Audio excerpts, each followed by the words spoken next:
राम जन्म को गवाए, बिरहा सम्राट विजयलाल यादव को गवाए, पूजा रानी बंगाली को भी गवाए, आपके छोटे अनुज पप्पू लहरी को भी गवाने का काम यही करेंगे। ये पूरा 500 रुपया का आशीर्वाद प्रदान किए आप लोग जो जोरदार ताली एक बार बजा दीजिए भैया। और हम भी स्वागत करना चाहते हैं कवि जी का माला पहना के।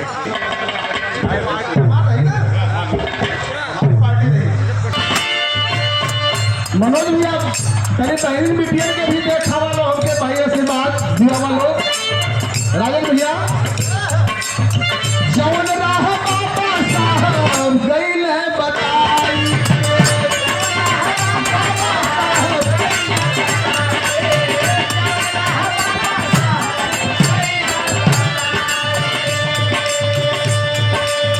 शिक्षा संगठन को हम बताई के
यादव नरसिंहपुर कोटेदार भैया कैसे बहुत सा प्रणाम है, साथ में सब भैया लोग के नमस्कार प्रणाम है।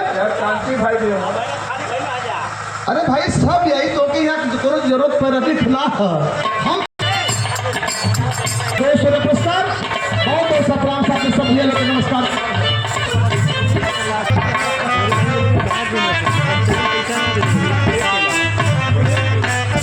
अरे भाई के दिमाग हमारे साथ खड़े हैं हमारे सुनील बाबू एक कलाई भाव पर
किसी का उपहास नहीं करना चाहिए।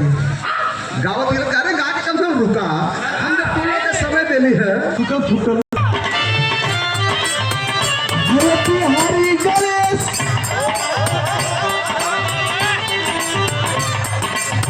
बिहारी गणेश राम लाल गुए गवल बिहारी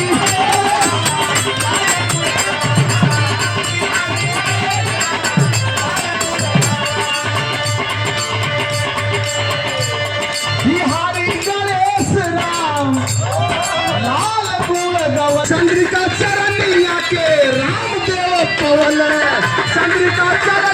के राम के।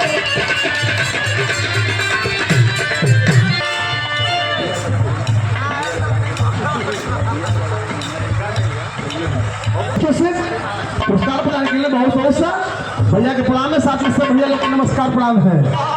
बिहारी गणेश रामलाल गुण गवल चंद्रिका चरनिया के रामदेव पवल यही लहरी संग पी, यही लहरी संग पी योगी कै कथनवा अरे जहान